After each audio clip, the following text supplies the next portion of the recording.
Teman-teman semua, terima kasih atas kehadiran, terutama rekan-rekan wartawan yang sudah bersedia hadir dan meluangkan waktu untuk kita berdiskusi. Sebenarnya format acara kita hari ini diskusi evaluasi akhir tahun 2014 dari Sugeng Sehari Sedikit.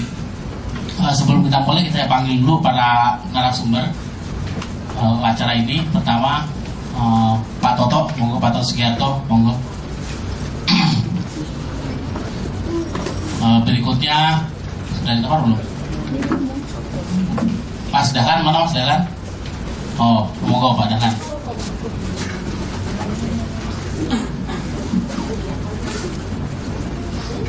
Yang ketiga senior kami, Mas Kadir Nakit, monggo Mas Kadir. Ikut.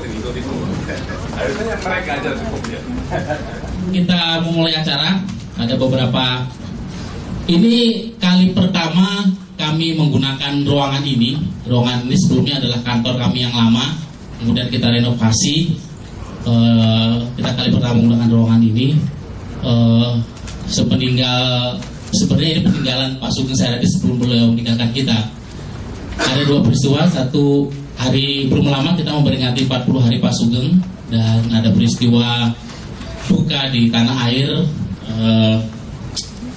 Saudara-saudara kita di Banjarnegara korban longsor.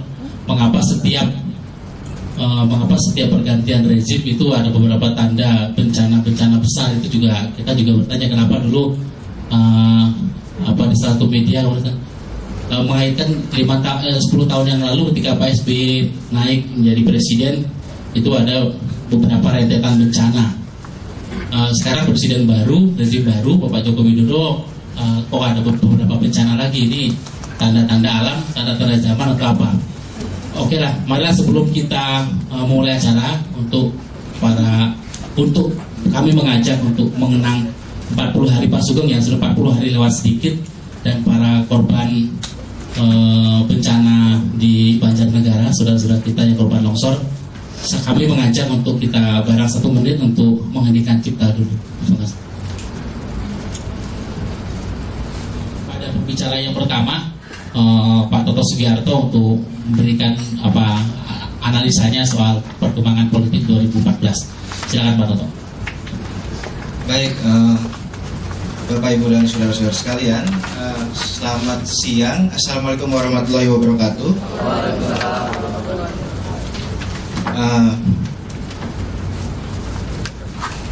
Di bidang politik, kita telah berhasil melaksanakan pemilu dan pilpres.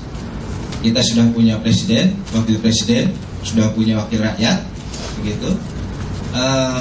Tetapi kita ketahui bersama bahwa pemilu dan pilpres 2014 itu bukanlah pemilu yang sukses benar, begitu. Tetapi kalau saya menyebutnya bahkan pemilu dan pilpres 2014 itu lebih buruk dibanding pemilu dan pilpres 2009. Gitu. Kenapa? Di dalam pemilu dan pilpres 2014 itu menyimpan berbagai masalah-masalah, baik dari sisi peserta pemilu ataupun dari sisi penyelenggara pemilu, bahkan penuh masalah, gitu ya. Dari sisi peserta pemilu misalnya banyak terjadi pelanggaran-pelanggaran administratif, pidana, dan lain sebagainya, ya. Banyak terjadi money politik, serangan pajak dan lain sebagainya selalu berulang. Dan di 2014 itu marak terjadi, gitu ya. 50.000, 100.000 itu menjadi iming-iming bagi pemilih untuk memilih si kandidat tersebut, begitu. Itu belum hilang, bahkan menjadi semakin marak. Kemudian intimidasi, ya. Relawan kami misalnya, saya di pemilu 2014 itu merupakan tergabung dalam Pokjanas, kelompok kerja nasional Bawaslu RI, di mana ada 1 juta relawan kami. Nah, banyak menemukan intimidasi. Ya, ada aparat-aparat berseragam yang turut campur dalam pemilihan calon dan lain sebagainya. Itu banyak sekali terjadi. Kemudian juga ada manipulasi surat suara. Kemudian surat undangan, bahkan di beberapa tempat surat undangan itu tidak diberikan kepada pemilih karena di blok tersebut atau di kampung tersebut misalnya merupakan pendukung partai atau kandidat tertentu yang bukan pendukung dia gitu, pendukung si KPPS itu. Ada, masih banyak terjadi KPPS, kelompok di TPS itu, penyelenggara suara itu, pemilihan suara, itu juga melakukan seperti itu, kecurangan-kecurangan. Kemudian dari sisi penyelenggara pemilu, kecurangan itu ada yang disengaja, tetapi juga ada karena memang pelanggaran itu terjadi karena memang ketidakmampuan gitu, ketidaklayakan mereka dalam mengemban tugasnya. Kita ingat misalnya banyak terjadi surat suara yang tertukar ya, dari dapil A ke dapil B, dari kabupaten A ke kabupaten B. Itu pelanggaran-pelanggaran yang terjadi karena ketidakmampuan. Kemudian logistik, banyak sekali TPS yang logistiknya kurang dan lain sebagainya. Nah, selain karena ketidakmampuan juga pelanggaran terjadi karena disengaja, kriminal gitu, tindak pidana. Ya. Misalnya ada PPK yang mendorong untuk memilih si calon tertentu gitu. Ketidaknetralan penyelenggara itu banyak muncul di berbagai tempat, banyak muncul, dan sayangnya memang tidak terlalu terekspos kemarin itu. Kemudian ada juga caleg yang ternyata jadi KPPS ya, jadi anggota KPPS. Bagaimana mungkin kita bisa berharap adanya netralitas penyelenggara pada saat si penyelenggara itu juga pemain gitu ya. Tentu dia akan mencari cara untuk memenangkan persaingan tersebut gitu. Kemudian fenomena lain, kontestasi itu terjadi amat runcing ya. Kontestasi bahkan jauh melebihi pemilu-pemilu sebelumnya. Kenapa bisa begitu? Karena kita saksikan bersama misalnya di media sosial, kampanye itu terjadi bahkan menyangkut ke hal-hal yang sangat personal gitu ya.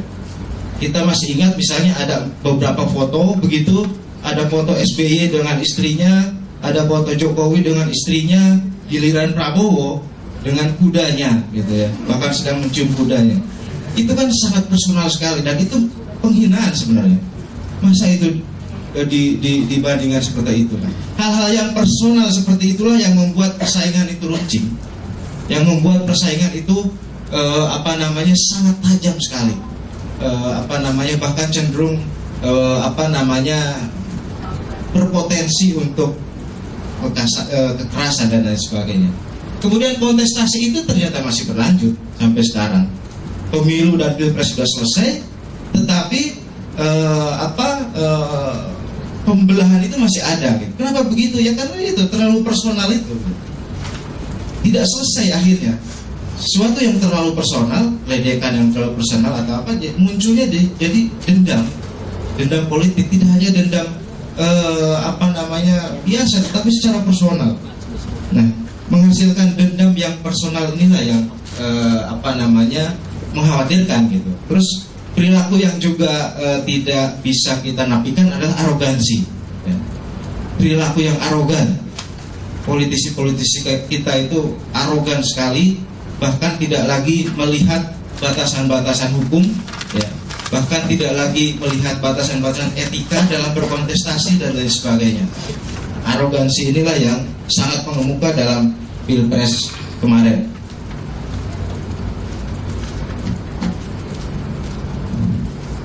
Nah, arogansi atau perilaku yang kontestasi yang masih berlanjut ini terlihat dari misalnya masih adanya dua kubu sampai sekarang, koalisi Merah Putih dan koalisi Indonesia Hebat. Itu masih ada, bahkan sampai ke DPR gitu.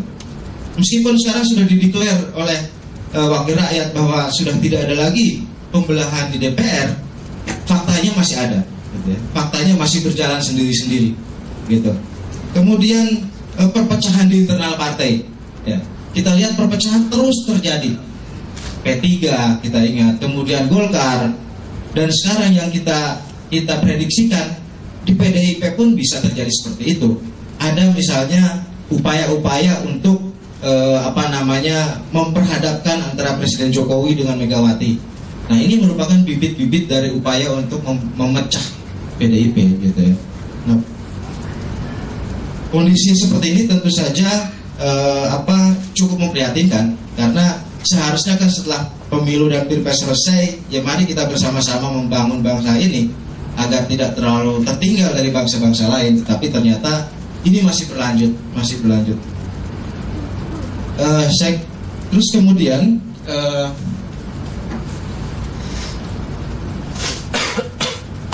momen berikutnya yang cukup mengkhawatirkan karena tidak terselesaikannya masalah di pemilu dan pilpres ini adalah tentu saja momen pemilihan gubernur, bupati, dan wali kota.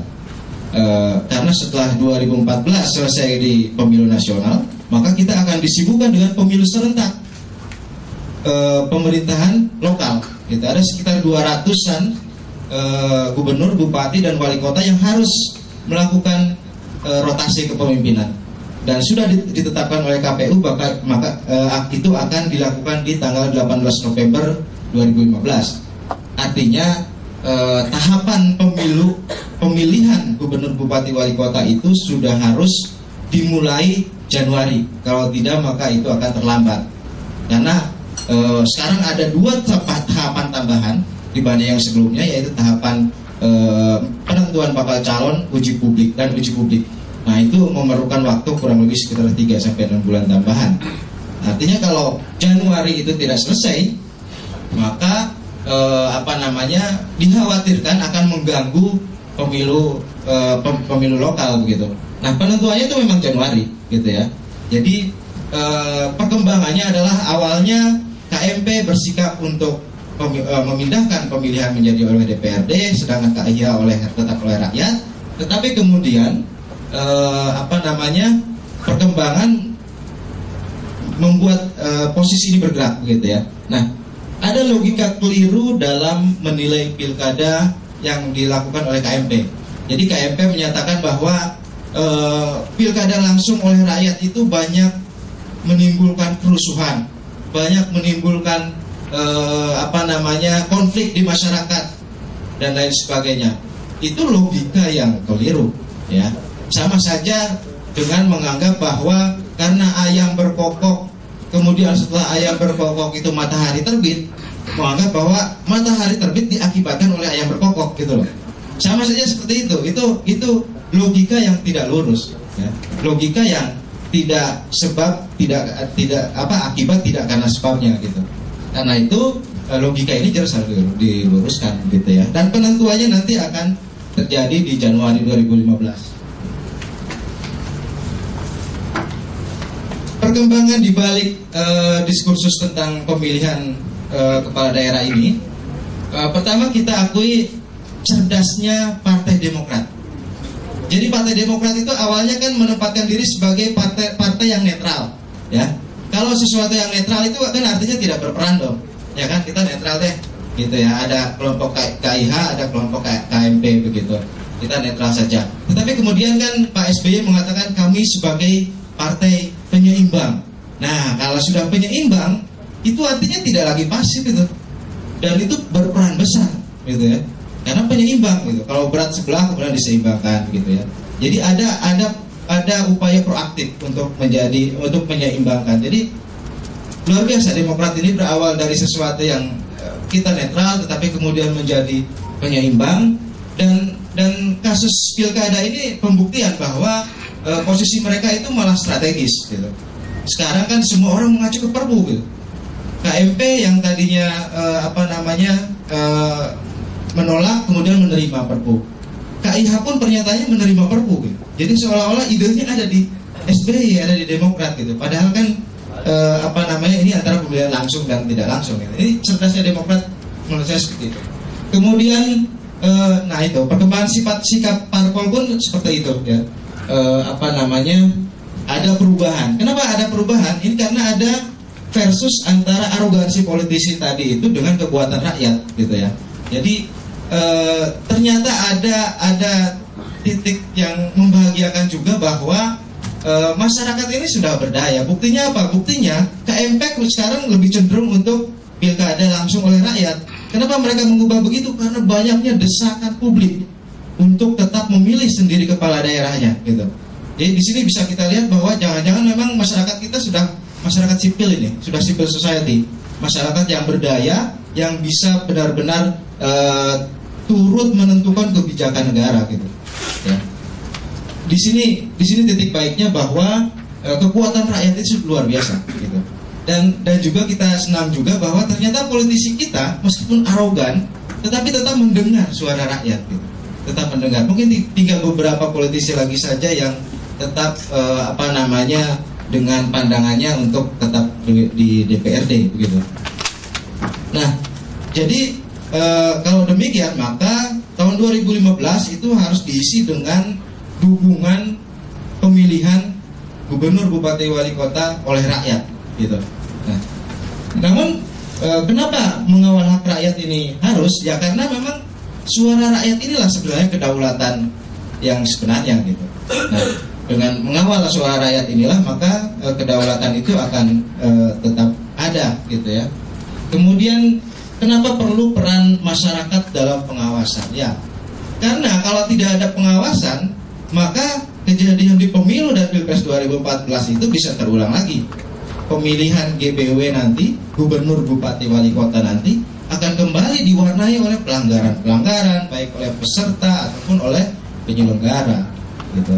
Jadi tetap harus ada pengawalan. Jadi masyarakat tidak hanya pressure sekarang agar tetap pemilihan langsung oleh rakyat, tetapi juga nanti pada saat pelaksananya harus dikawal, gitu.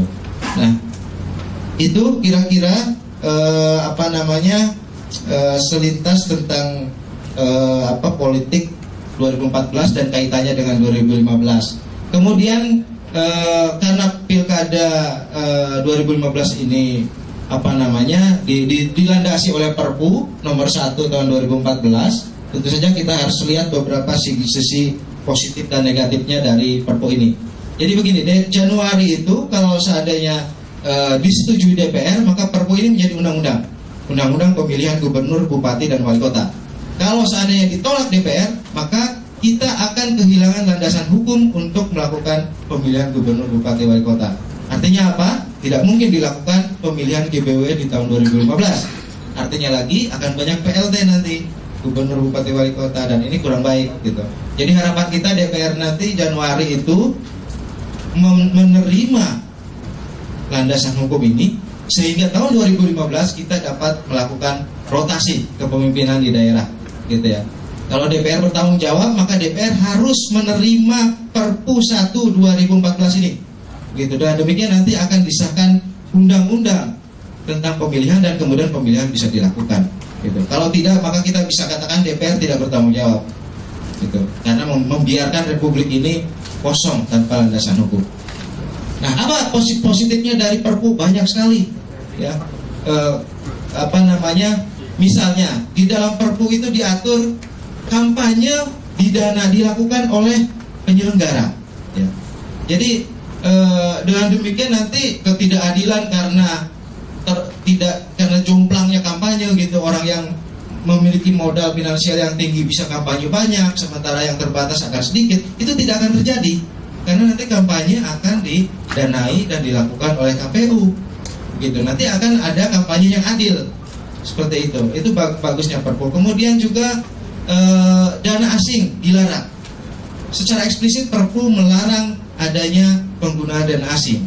Nah, dengan demikian nanti harapannya kepala daerah yang terpilih itu tidak akan disetir oleh asing gitu.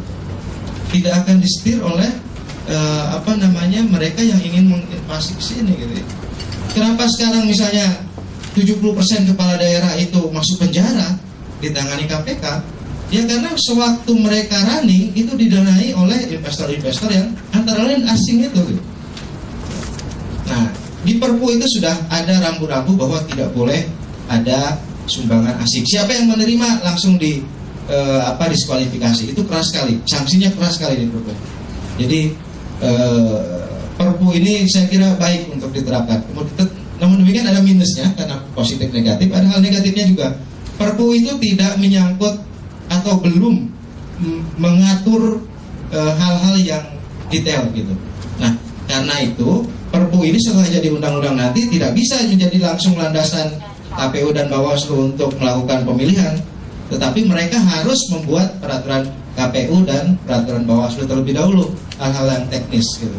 Saya kira itu positif negatif tentang Perpu 1/2014. Jadi saya kira itu tilikan 2014 dan outlook 2015. Kira-kira agenda terpenting kita di 2015 itu adalah menyukseskan rotasi kepemimpinan di daerah. Saya kira itu. Terima kasih. Assalamualaikum warahmatullahi wabarakatuh. Ya, terima kasih Mas Toto, tilikan politiknya. Jadi tilikan politiknya secara Toto bicara dari soal bagaimana pemilu. Jadi intinya sampai hari ini kontestasi pemilu 2014 itu sepertinya masih berlanjut. Maka itu juga kami mengambil tema arogansi politik. Arogansi politik tadi sudah diuraikan beberapa hal. Sebenarnya persoalan politik itu kesalahan mengambil kebijakan politik itu rentetan risiko bisnya sangat panjang. Nah, tetapi sebenarnya kita akan itu bicara politik. Nah, sekarang bagaimana sekilas soal perekonomian selama 2014, terutama di akhir menjelang pergantian tahun. Ternyata ketika ada arogansi politik, nanti Mas Dahlan, Mas Muhammad Dahlan akan bicara ternyata ada arogansi dolar. Arogansi dolar seperti apa dan bagaimana itu berpengaruh terhadap apa namanya fiskal kita yang sebenarnya sudah mulai sedikit disehatkan. Selebihnya monggo Mas Dahlan. Terima kasih Mas Ari. Assalamualaikum warahmatullahi wabarakatuh. Saya akan membagi logika ekonomi ini menjadi 3. Yang pertama itu adalah perekonomian dunia, yang kedua adalah perekonomian Indonesia, dan yang ketiga adalah stimulus fiskal dan intervensi moneter. Kita melihat kondisi perekonomian global. Negara maju pada 2014 itu tumbuh 1,8%. Estimasinya pada 2015 ada perbaikan yang sangat signifikan, tumbuhnya menjadi 2,3%. Namun dari data ini ada perilaku yang kita anggap residual, yaitu pertumbuhan pada Eropa dan Jepang. Eropa sangat melambat, pertumbuhannya hanya 0,3%, dan Jepang 0,9%. Dominasi pertumbuhan masih tetap dipegang oleh negara berkembang 4,4%, dan Tiongkok yang biasa tumbuh di atas 10% kini juga harus mereduksi pertumbuhannya menjadi 7,4%.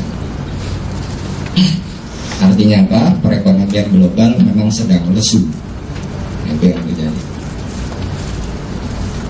Nah, ini sama. Di Eropa, bahkan beberapa negara seperti Italia, Spanyol,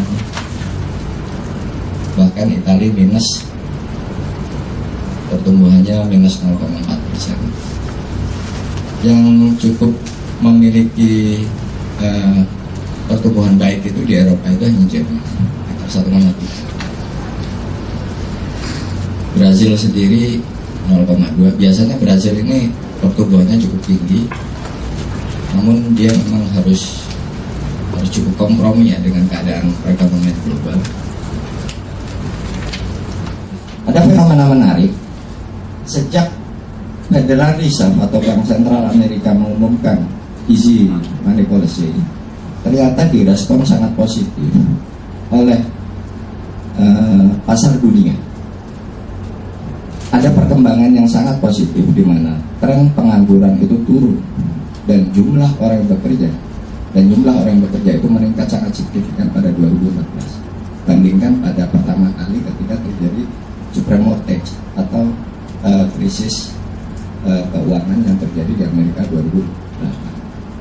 Sekarang perekonomian Amerika sangat membaik dan kondisi inilah yang pada akhirnya mempengaruhi perekonomian dunia. Nah, ini pertumbuhan Eropa seperti yang tadi saya jelaskan. Pada tahun 2012 kontraksi, semuanya masih kontraksi. Pada pertengahan 2013 mulai positif pertumbuhannya. Di Jepang relatif kontraksi Nah, perekonomian Indonesia. Perekonomian Indonesia 2015 kita cukup optimis ya.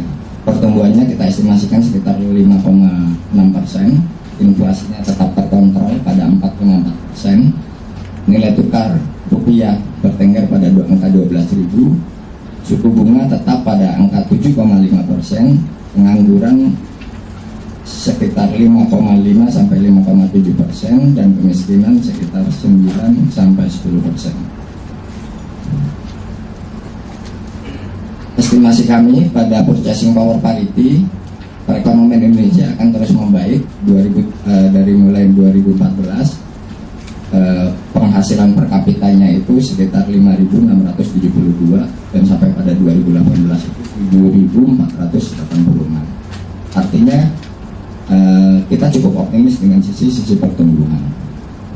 Namun karena kondisi perekonomian global yang sedang lesu dan membaiknya perekonomian Amerika, ada beberapa premium risk yang menjadi catatan, yang harus menjadi catatan pemerintah, baik itu sektor moneter maupun sektor fiskal.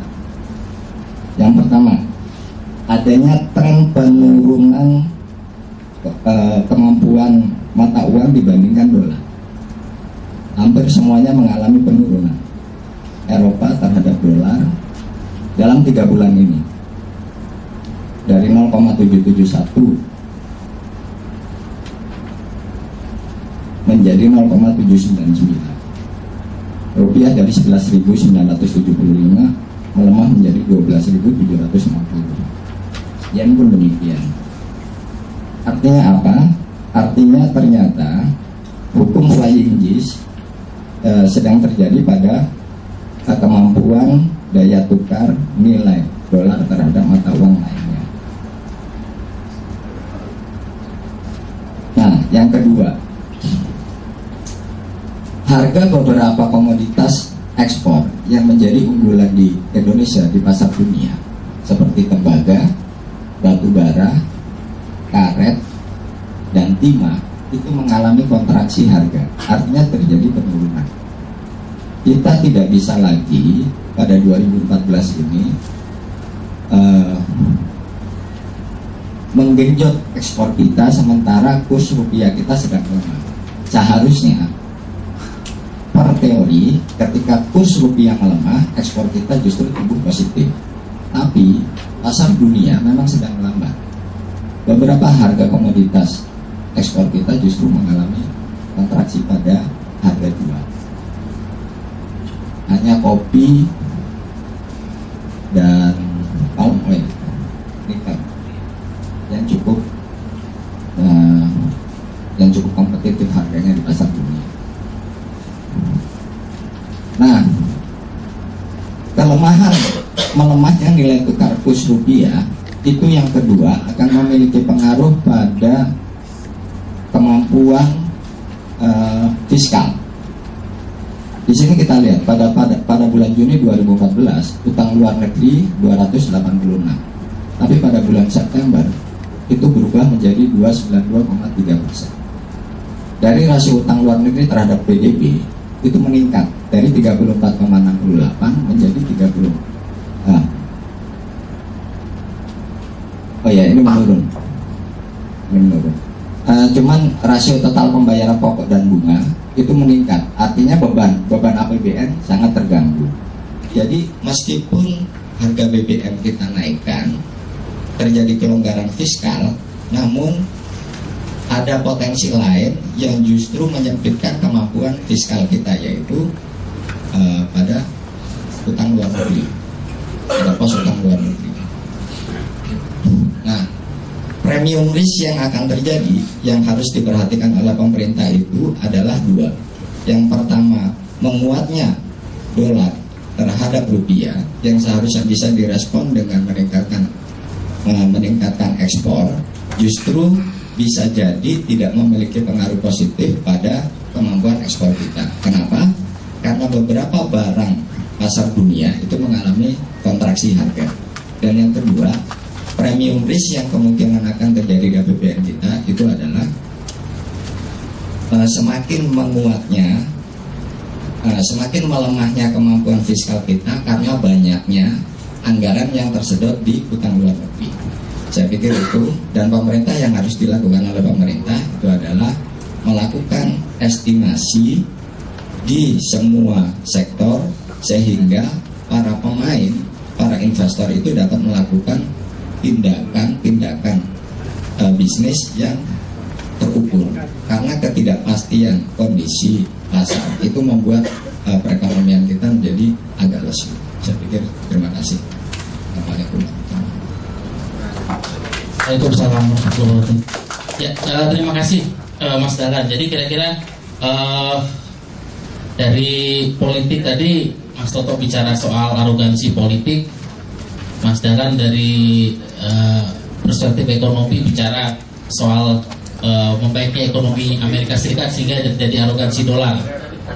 Saya pernah dengar, nanti sebelum masuk ke Mas Kardi ya, saya pernah dengar dulu pada waktu jelang Pak Jokowi sebelum dilantik, saya pernah dengar ada skenario katanya dolar akan rupiah akan terus mengalami penurunan, jadi rupiah akan terus turun drastis. Pada saat itu seperti skenario 98, jadi itu merupakan zona berbahaya untuk Pak Jokowi, kira-kira seperti itu. Ada skenario seperti itu. Mungkin teman-teman pernah mendengar ada skenario Pak Jokowi tidak sampai 5 tahun seperti itu. Ada sana. Karena dolar akan menguat, rupiah akan ini, persoalan minyak segala macam, walaupun kita fiskal sudah sehat. Apakah seperti itu kondisinya sekarang? Rupiah semakin terjun bebas, politik juga semakin ada terjadi fenomena arogansi politik. Bagaimana nih ke depan? Bagaimana ke depan ini? Mungkin Mas Kardi akan lebih memberikan perspektif bagaimana politik kita ke depan dengan kondisi global ekonomi yang seperti itu, dengan kondisi politik domestik yang sampai hari ini masih dalam tanda petik memanas. Monggo Mas Kardi. Terima kasih teman-teman wartawan, banyak yang tidak kenal saya karena sudah terlalu tua, kecuali yang sudah tua dan adik-adik semua. Saya hanya membayangkan ya, kalau adik-adik ini punya dosen dua ini apa nggak bosen ya? Itu ngomongnya kering begitu. Saya dulu punya dosen namanya Profesor Juwono Sudarsono, itu kalau di kelas sudah kering gitu, kita sebel benar. Tapi cewek-cewek juga di depan, karena dosennya cakep. Kalau ini cewek-cewek juga males di depan.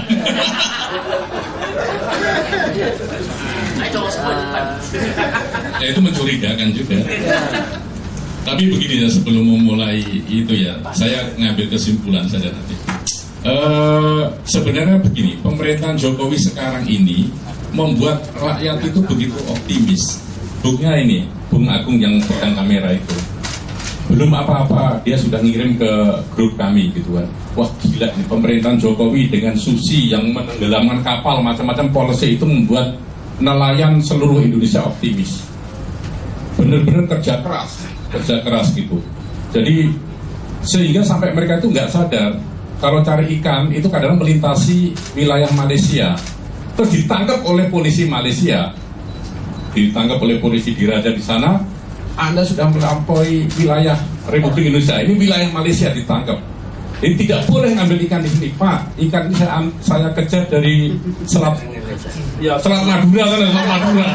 Jadi ikannya dikejar gitu sampai di Malaysia baru ketangkap. Itu optimisnya. Katanya ikan apa itu Mas? Ikan asin. Saya dari Jogja. Ini juga mereka yang bikin ini. Saya dari Jogja. Terus ini ceritanya bohong-bohongan ya, saya dari Jogja. Di sebelah saya ini ada bapak-bapak yang duduk dengan pongahnya gitu. Terus pramugarinya, Pak, tolong Pak, tempatnya buka di sini. Marah itu, ya, Anda jangan ini ya, nyuruh-nyuruh saya pindah.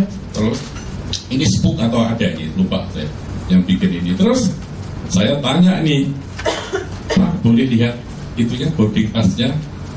Ini tujuan, Pak, Bapak memang bukan di sini, Bapak di eksekutif depan sana. Dia marah, Anda itu sama aja gobloknya. Saya itu legislatif bukan eksekutif.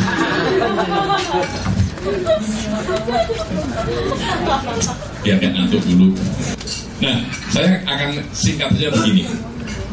Mengapa terjadi arogansi politik pada 2014 ini? Mengapa? Yang pertama, karena sebenarnya terjadi di dalam praksis politik kita terjadi konglomerasi politik. Seorang pengusaha menjadi ketua partai, terjadi konglomerasi politik. Gabungan dua ekstrim yang sangat kuat itu. Pengusaha punya duit, punya kapital, determin gitu kan, sangat etosnya untung, dan partai yang harusnya adalah sebuah kerja untuk rakyat bergabung. Nah, konglomerasi politik ini membuat siapapun yang menjadi pimpinan partai di elit partai menjadi arogan. Jadi kalau misalnya Pak Ical nggak mau kalah gitu kan, Surya Dharma Ali nggak mau ngalah dan lainnya, ya itu refleksi dari terjadinya konglomerasi politik. Efeknya jelas, terjadi perpecahan internal, split within political party. Itu yang terjadi.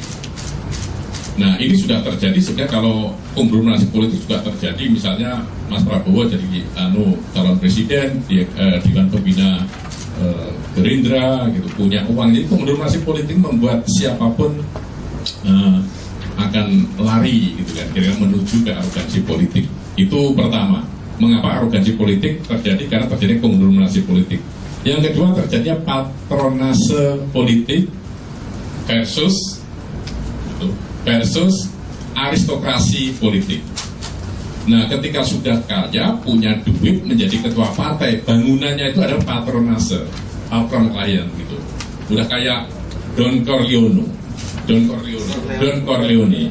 mafioso, quote unquote ya, ini quote unquote bukan mafia, tapi kira-kira gitu, patronase, patron yang dihormati, yang omongnya didengar segala macam. Kalau di sini saya itu patronase politik ini melawan, kalau di partai, kalau di kita nggak ada kepentingan, melawan dengan aristokrasi baru.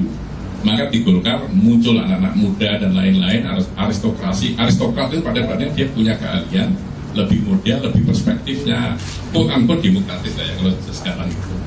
Di P3 sama. Jadi patronase politik versus aristokrasi baru. Itu yang membuat arogansi terjadi, karena terjadi patronase.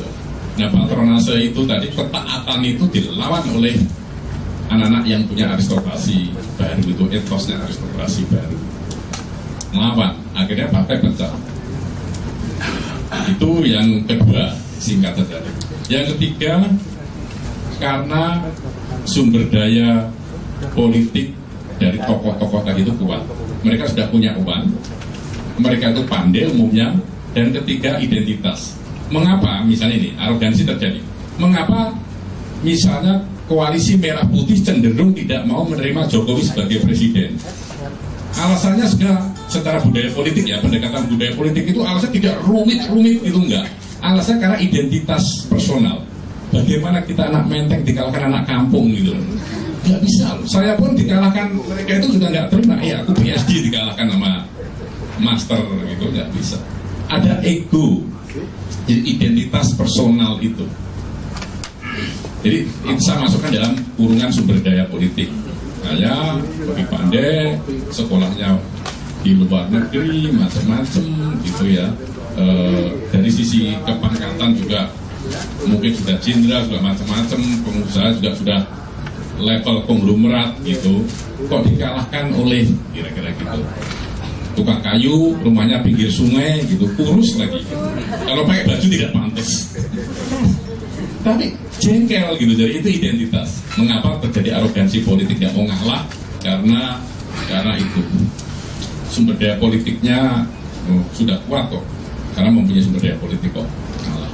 Yang keempat, dukungan populis, merasa mendapat dukungan publik luas, itu membuat orang arogan. Sama, seseorang yang merasa terkenal mendapat dukungan publik kuat, itu mesti cenderung terjebak pada arogansi. Jadi dukungan populi. Itu dukungan populi itu yang membuat arogansi politik yang kita diskusikan itu terjadi.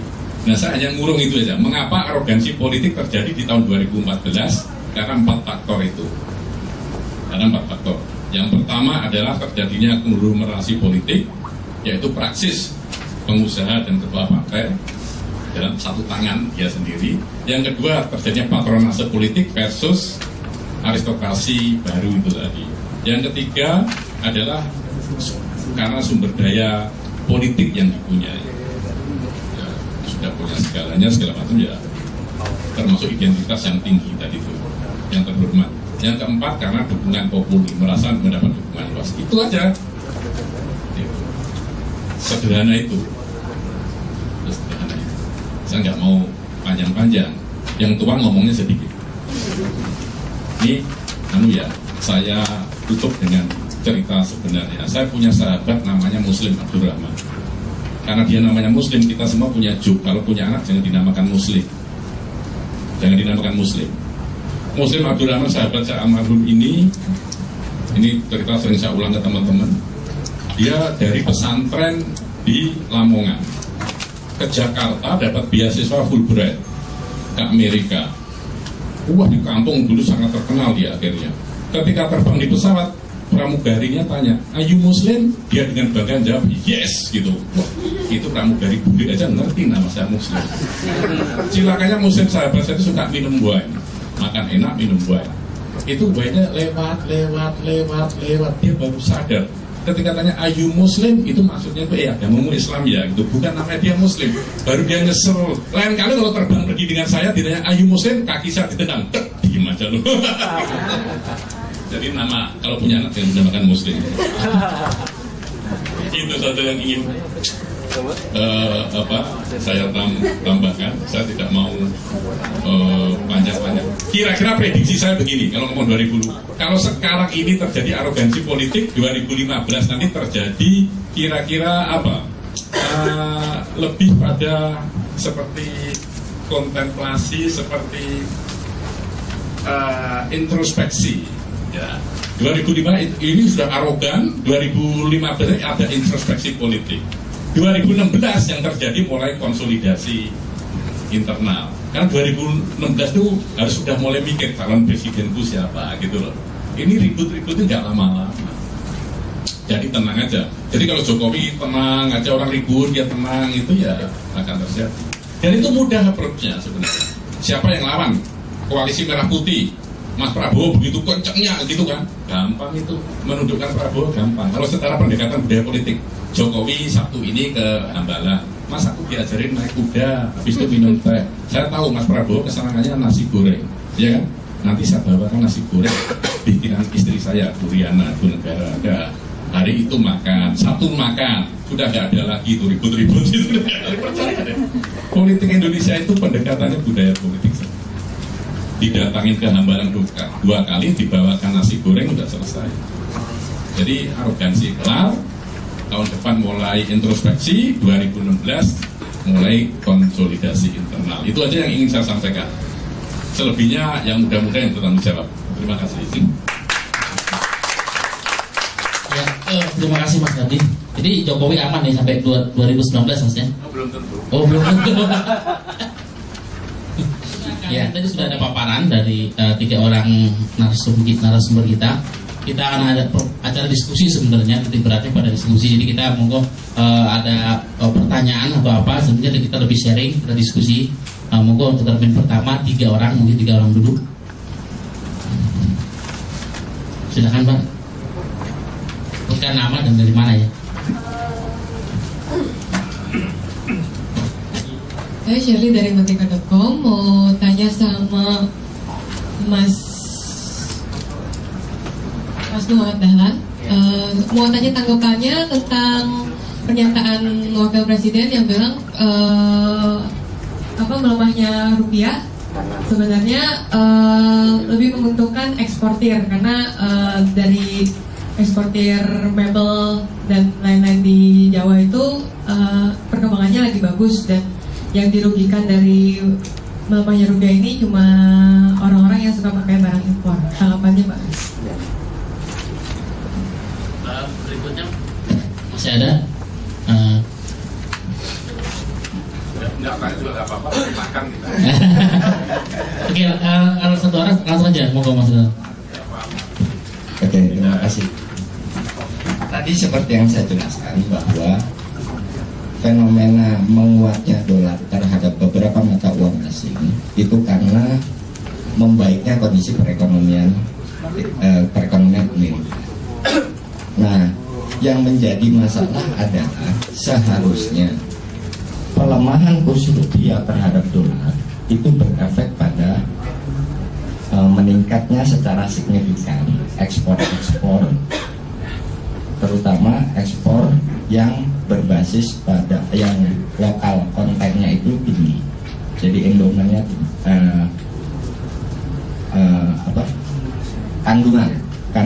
kandungan lokalnya itu tinggi seharusnya.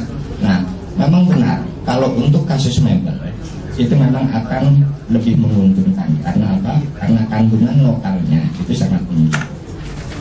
Yang kedua, ekspor dari sektor pertanian itu juga sangat tinggi.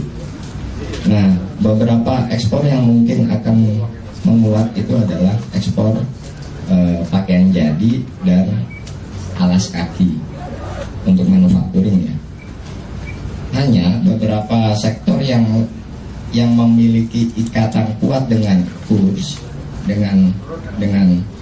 kurs itu justru mengalami pelemahan seperti komunikasi, listrik dan air, transportasi, dan sektor jasa keuangan. Untuk sektor mineral kita akan sedikit diuntungkan ya, karena beberapa tren harga mineral itu turun sementara kurs sendiri menguat. Jadi intinya adalah ketika kurs rupiah melemah, maka sektor-sektor yang memiliki kandungan lokal tinggi akan sangat diuntungkan. Tapi buat sektor yang memiliki linkage kuat dengan penetapan harga dolar itu justru semakin dirugikan. Seperti jasa transportasi kelautan. Biasanya masalah kita itu di sana. Biasanya ekspor kita tinggi, tapi karena jasa transportasi untuk ekspor itu meningkat, biasanya ada sedikit gangguan itu di sana, di jasa transportasi. Ya, saya pikir itu. Ada lagi pertanyaan atau diskusi berikutnya? Monggo, Mas Hartono. Terima kasih. Mas baiknya Mas Hartono. Terima kasih, saya Hartono dari Harian Suara Merdeka, Polres Jawa Tengah. Yang ingin saya tanyakan terkait dengan kondisi parpol yang terbelah saat ini, ada peran pemerintah yaitu Menkumham yang akan bisa mengesahkan salah satu parpol itu. Nah, dengan Menkumham itu kita tidak bisa menampik dia adalah orang dari latar belakang parpol, maka muncul gagasan agar kewenangan pemerintah untuk melegalisasi parpol yang tengah tertiga itu dihilangkan. Ada gagasan saya lihat. Nah, saya minta komentar bagaimana tentang gagasan itu, karena kita khawatir itu karena orang-orang di pemerintahan juga orang parpol yang juga punya kepentingan untuk menguatkan parpolnya dia, maka bisa jadi penyalahgunaan kekuasaan. Terima kasih. Pak Toto atau ke Mas Kardi? Boleh Pak Kardi, boleh Pak Toto. Silakan dua-duanya Pak. Mungkin Toto dulu atau baru Mas Kardi ya? Baik, terima kasih.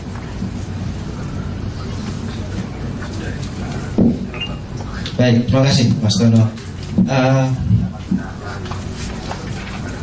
Iya, kalau kita cenderung pada kebebasan, tentu saja pandangan seperti itu kita akan nilai baik ya. Tetapi kan nanti imbasnya pada unsur-unsur aspek administratif dari penyelenggaraan pemilu. Nah, pada saat akan dilakukan pemilihan, baik itu gubernur, bupati, wali kota atau pemilihan nasional, pilpres dan legislatif, tentu harus ada kejelasan partai mana yang memang legal gitu. Jadi saya kira gagasan seperti itu iya, kalau dari sisi pandangan kebebasan oke, tetapi itu nanti akan chaos Mas. Itu nanti akan chaos. Jelas tetap diperlukan ketegasan partai dan pengurus yang mana yang memang legal. Saya kira seperti itu. kepentingannya yang satu itu, Pak, untuk administrasi kepemiluan pada saat mau dilakukan kontestasi. Saya kira itu tetap diperlukan gitu. Itu saja. Terima kasih. Mas Kadi, nambahkan Mas. Saya sepakat dengan Bung Toto ya, dalam arti begini, kalau problemnya adalah Menteri Hukum dan HAM itu orang partai, untuk kedepannya kan bisa non partai, Saldi Isra, Refli atau orang-orang yang independen yang memang bagus secara kualitas adalah orang-orang ke depan. Itu sebenarnya konsensus saja, itu konsensus. Jadi seperti Menteri Luar Negeri mesti bukan orang partai, Menteri Keuangan mesti bukan orang partai, gitu loh, kira-kira gitu. Menteri Pertahanan itu mesti bukan orang partai. Mungkin Hukum dan HAM juga diperlukan orang partai karena dia mengurusi organisasi kemasyarakatan dan partai politik agar tidak terjadi karena dia ngurusi itu, maka sebaiknya memang bukan orang partai adalah baik. Itu saja, tetapi tetap aturan itu perlu. Kalau tidak, siapa yang sah dan siapa yang tidak menjadi tidak jelas. Itu saja menurut saya sih solusinya. Ya, Bung Toto mau menambahkan untuk dari pertanyaan pertama dari Mbak Sherly. Saya ingin menanggapi sedikit pertanyaan dari Mbak Sherly. Jadi, ya tidak salah kalau Yusuf Kala mengatakan bahwa yang terimbas itu mereka yang biasa menggunakan produk impor, ya toh? Baju-baju impor itu pasti langsung naik, ya. Tetapi kan tidak sederhana itu, gitu. Jadi saya yakin Pak JK berkomentar dalam kondisi yang tidak terlalu serius lah, gitu saya kira. Karena kondisinya sebenarnya kalau rupiah itu menurun jauh, jelas akan berdampak juga buat yang lain juga. Tidak hanya pemakai barang impor, begitu ya, tetapi juga yang lain gitu saya kira. Tapi mungkin pemimpin itu kadang-kadang harus menyederhanakan sesuatu yang kompleks mungkin ya, agar masyarakat itu tenang dan lain sebagainya. Saya kira seperti itu. Terima kasih. Berikutnya ada yang ingin bertanya atau kita elaborate lagi diskusi kita? Oh, silakan Mbak. Ada mic di depan. Atau berdiri saja langsung. Ya. Terima kasih. Dihidupkan dulu. Assalamualaikum. Waalaikumsalam. Ya, saya Juana dari Universitas Paramadina. Saya ingin bertanya tentang di statement awal tadi Pak Toto bilang kalau pemilu tahun 2014 itu jauh lebih buruk dibandingkan dengan pemilu tahun 2009 ya. Nah, kalau menurut saya sebenarnya pemilu sekarang memang banyak yang menyimpang. Tapi bukankah itu lebih demokrasi ya jatuhnya? Karena saya lihat masyarakat-masyarakatnya mulai banyak yang berpartisipasi lebih banyak. Walaupun memang kalau kita lihat banyak penyimpangan, ada yang banyak kecurangan juga gitu. Tapi dibanding tahun 2009 saya lihat dan tahun-tahun sebelumnya sepertinya Indonesia mengalami kemajuan gitu untuk berpartisipasi dalam demokrasi. Ya, terima kasih. Langsung aja silakan. Baik, terima kasih. Jadi gini ya, dari sisi partisipasi memang meningkat, terutama pada Pilpres. Ya. Kita perlu tahu penyebabnya kenapa. Ya, penyebabnya adalah karena munculnya seorang tokoh yang memang menjadi harapan publik, ya, Pak Jokowi. Jadi karena munculnya Pak Jokowi, kemudian menjadi harapan. Itulah yang kemudian berhasil menarik banyak orang yang biasanya golput menjadi tidak golput, begitu. Yang biasanya cuek menjadi tidak cuek dengan pemilu. Itu baik, ya. Kondisi itu baik. Dari sisi masyarakat ada perbaikan memang, gitu ya. Tapi yang maksud saya jauh lebih buruk dari 2009 adalah dari sisi penyelenggara, dari sisi penyelenggaraan itu jauh lebih buruk, gitu ya. Jadi kan ini ada semacam pendidikan ya, ini ada semacam menjadi semakin canggih dari sisi pelanggarannya, dari sisi kecurangannya, dari sisi ketidaknetralan penyelenggaranya, menjadi semakin canggih gitu. Jadi ada semacam pembelajaran tapi yang buruk gitu. Makanya 2014 jauh lebih hebat keburukannya dibanding 2009 gitu. Karena mereka sudah belajar dari sebelumnya. Oh ya, kalau kalau ingin menang dengan cara mudah ya sudah begini caranya. Muncullah konsultan-konsultan politik yang melakukan segala cara untuk memenangkan jagonya itu dan lain sebagainya. Perilaku-perilaku menyimpangnya yang semakin buruk, semakin canggih dilakukan oleh semua pihak, oleh peserta, oleh pemilih, oleh penyelenggara, dan itu semakin masif, gitu. Dan itu semakin masif.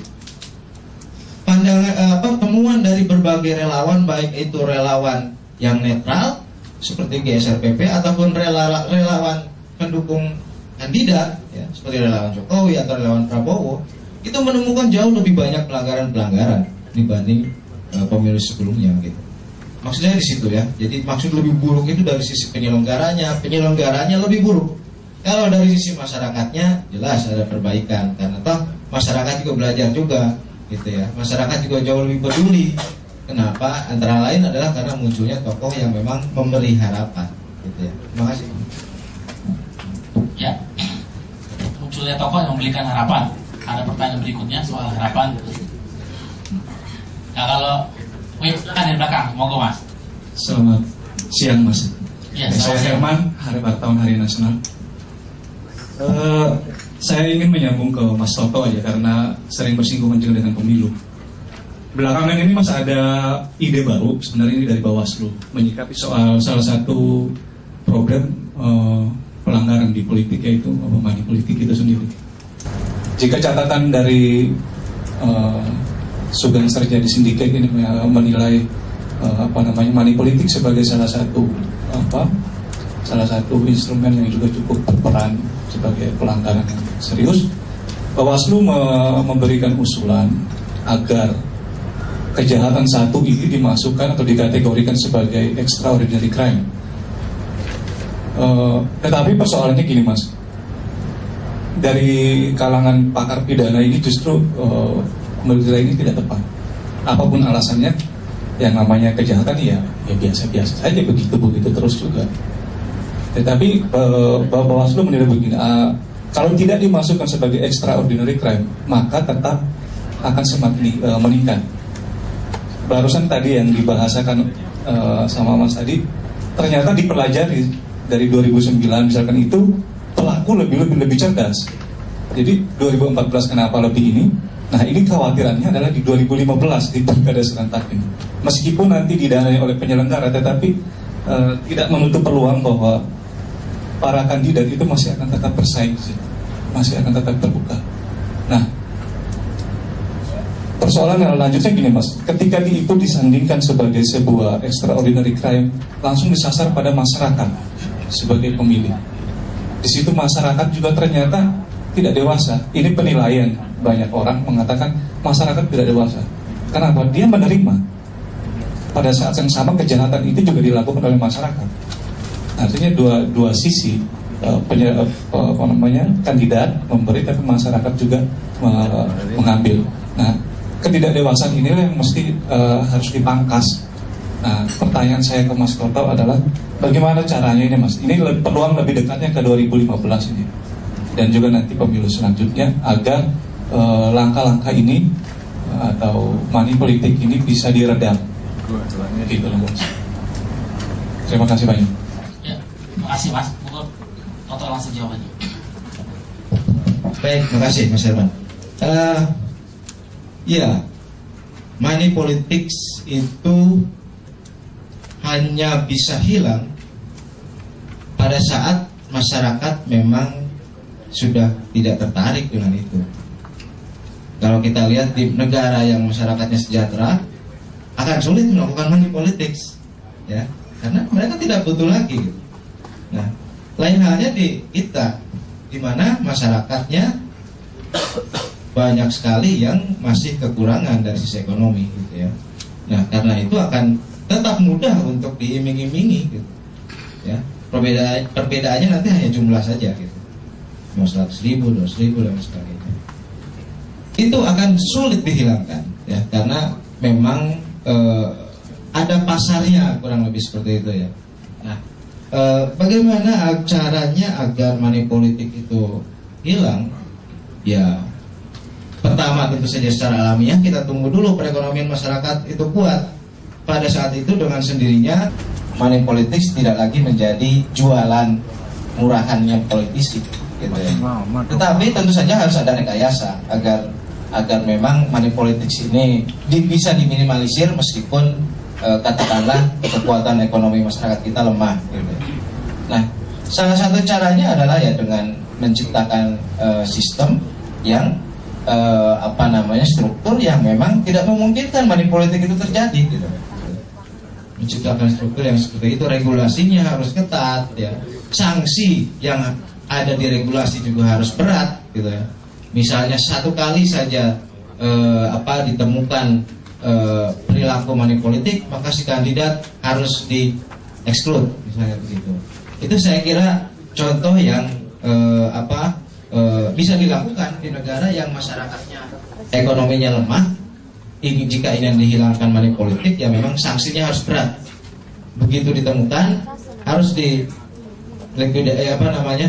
exclude, begitu ya. Tetapi ini juga nanti memunculkan kekhawatiran juga, nanti akan ada fitnah dari kandidat pesaing dan lain sebagainya. Tentu harus dilakukan secara hati-hati, gitu. Nah, di sisi yang lain yang bisa dilakukan adalah pendidikan politik, ya. Pendidikan politik kepada masyarakat. Mereka harus disadarkan bahwa pilihan mereka itu akan menentukan tidak hanya 5 tahun ke depan, tapi juga jauh ke depan, gitu ya. Kalau mereka hanya bisa dibeli dengan 100.000, 200.000, berarti itu sangat rugi sekali, gitu ya. Sangat murah sekali, gitu.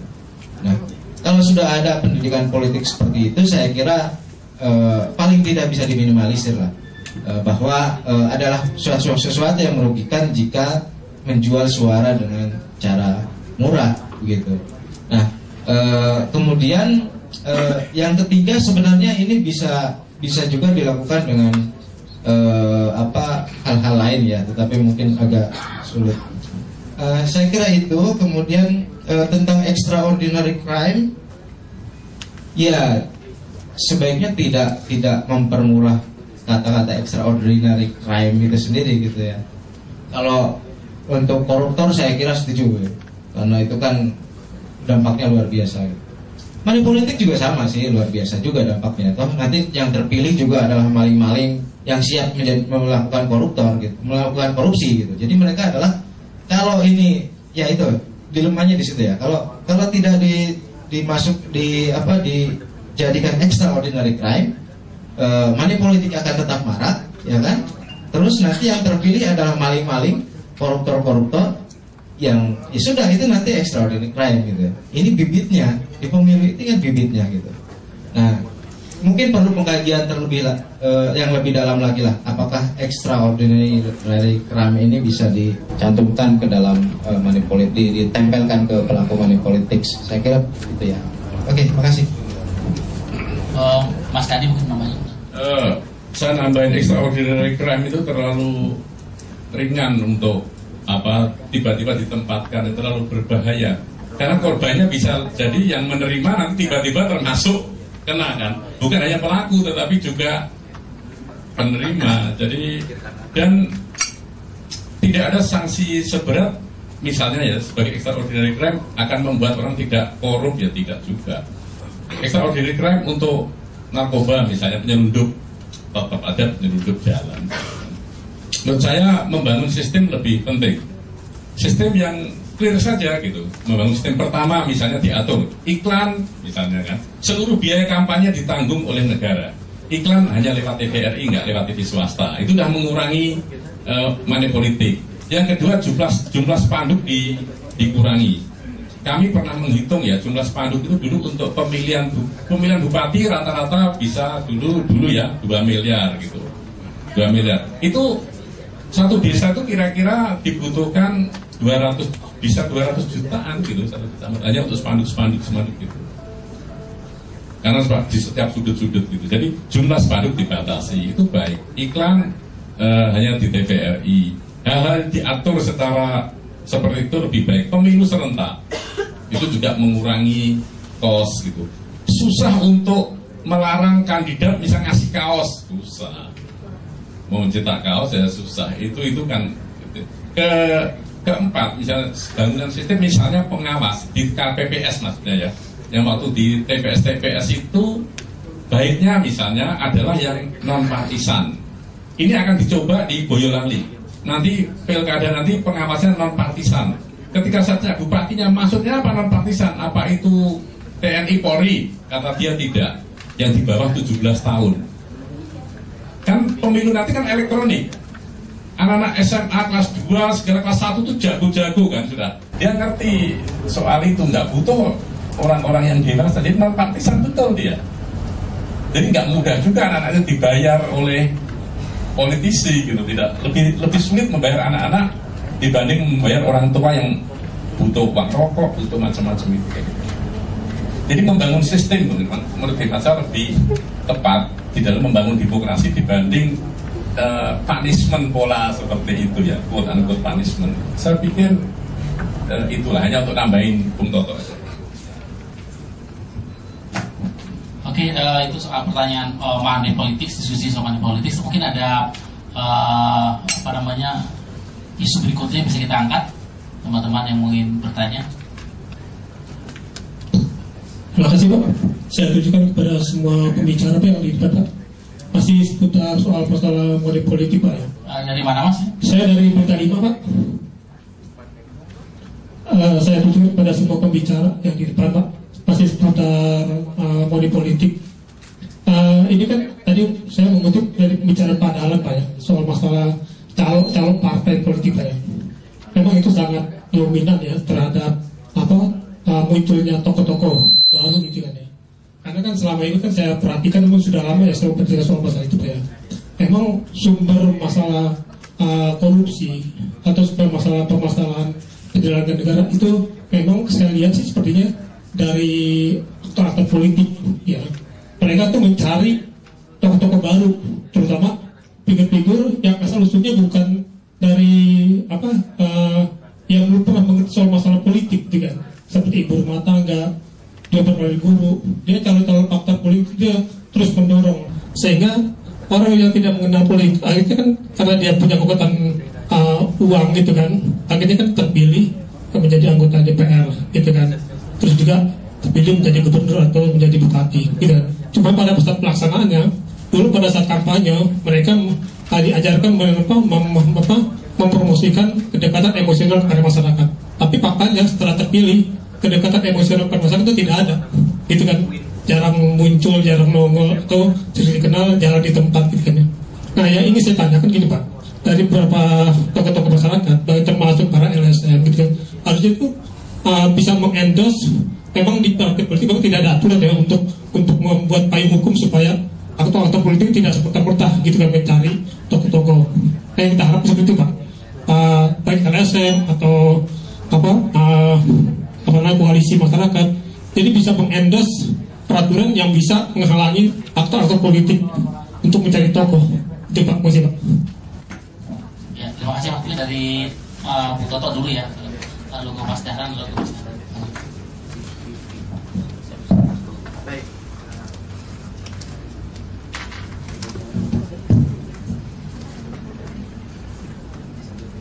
Ya, fenomena bahwa politisi setelah menduduki posisi itu kemudian menjadi koruptor gitu ya, kemudian menghalalkan segala cara, itu kan tandanya bahwa mereka sebenarnya tidak layak gitu ya untuk menduduki jabatan tertentu gitu. Nah, kenapa hal ini semakin marak ya, karena memang rekrutmen politik yang dilakukan itu belum benar gitu.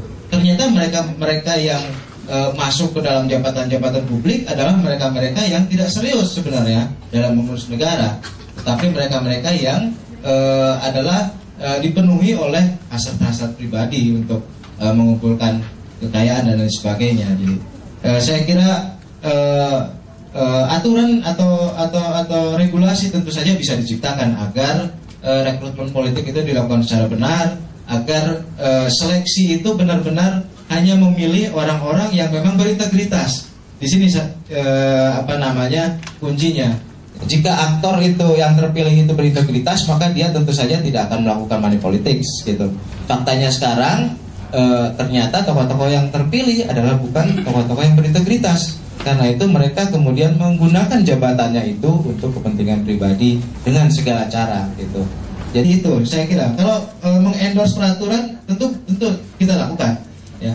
NGO, LSM dari dulu itu selalu mengawal setiap pembuatan undang-undang agar kemudian perundang-undangan yang dihasilkan itu juga akan mampu memperbaiki bangsa ini ke depan gitu ya. Yang sekarang sedang dikawal kan bagaimana agar muncul kodifikasi undang-undang pemilu misalnya. Dengan kodifikasi undang-undang pemilu maka semuanya akan bisa disinkronisasi termasuk pada rekrutmen elit politik. Saya kira seperti itu, Mas. Jalan aja mungkin ada hubungannya korupsi politik dengan ekonomi gimana Mas Renat? Saya akan mencoba menjelaskan bagaimana perilaku money politik dalam pendekatan demand dan supply curve. Jadi begini, seandainya kuota money politik itu dipotong melalui pendekatan hukum saja, itu efeknya adalah meningkatnya harga supply. Jadi dia tidak akan mengurangi sedikit pun perilaku politik ketika hanya sisi hukum yang ditegakkan. Kenapa? Karena money politik akan terjadi pada masuknya uang itu pada level-level elit. Kenapa? Karena supply money politik itu akan mendapatkan preferensi kenyamanan lebih tinggi dari ketika dia tidak mengeluarkan. Nah, pemotongan yang kedua itu harus pada titik demand, yaitu masyarakatnya. Jadi pemotongan atau mereduksi money politik dari sisi pendekatan kurva demand dan supply itu harus dari dua sisi.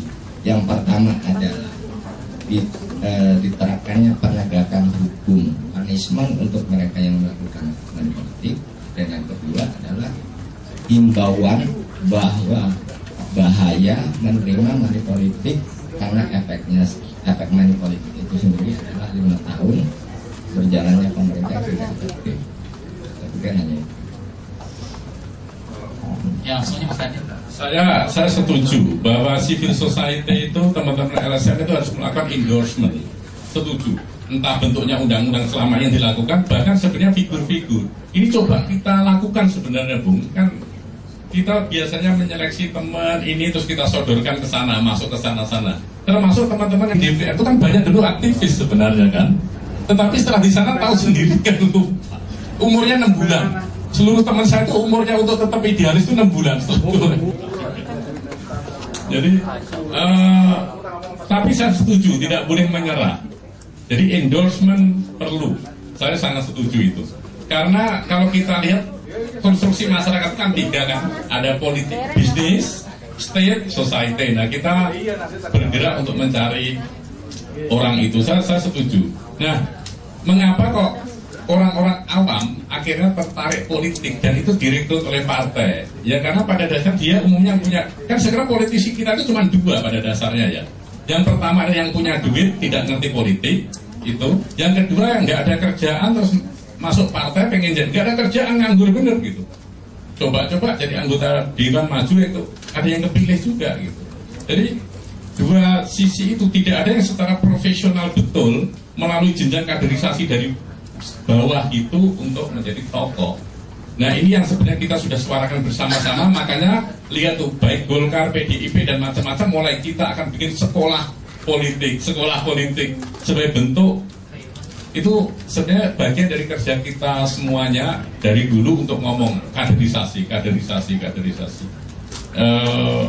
Saya pikir itu. Jadi kaderisasi lemah yang muncul ya orang-orang awam yang akhirnya direkrut partai. Akhirnya Jokowi korup memang tidak punya ideologi, kok ideologi perjuangannya apa nggak jelas gitu loh.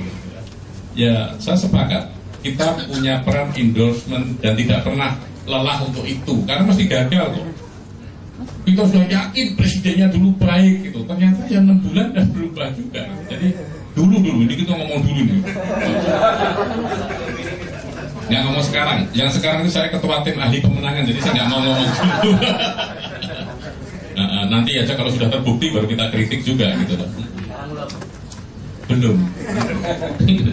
Sekarang saya belum mengamati dengan detail gitu. Nah, itu nah, ini saya tutup dengan juk. Jadi mengapa kayak dalam berpolitik itu harus ada kegembiraan. Ini juk yang sangat penting. Kalau saya tanya siapa Presiden Republik Indonesia yang paling menarik, maka kalau saya ditanya itu jawab saya adalah Gus Dur. Ini menarik. Malam ini Gus Dur dilantik oleh MPR jadi presiden. Besok paginya Gus Dur telepon saya, ini juk kami. Telepon saya, Mas ada di mana? Ini kejadian bener. Di rumah Gus. Ke istana sekarang masih subuh Gus. Aku presiden saat senengku. Nah, saya pagi-pagi harus ke istana. Saya tanya, Gus sendiri? Tidak, dengan Kang Muslim sahabat saya tadi itu. Kami berdua subuh-subuh ke istana minum teh hangat. Gus Dur tanya ke Kang Muslim, Kang kabarmu bagaimana? Baik Gus, aku presiden Kang sekarang. Gus selamat Gus. Ya, kami kan selamat Bapak Presiden. Ini kan karena aku presiden kamu harus jadi menteriku Kang ya. Yuk saya tanya menteri apa Gus? Ya menteri pendidikan Kang Muslim, pendidikan biar diatur yang bagus gitu. Tapi begini Kang, aku ini kan baru dilantik kemarin belum punya uang. Kamu punya jas baru belum untuk dilantik menteri? Ya belum. Sepatu baru? Ya belum. Sudah hutang Mas Kadi dulu pakai kartu kredit. Wah seneng kan calon menteri.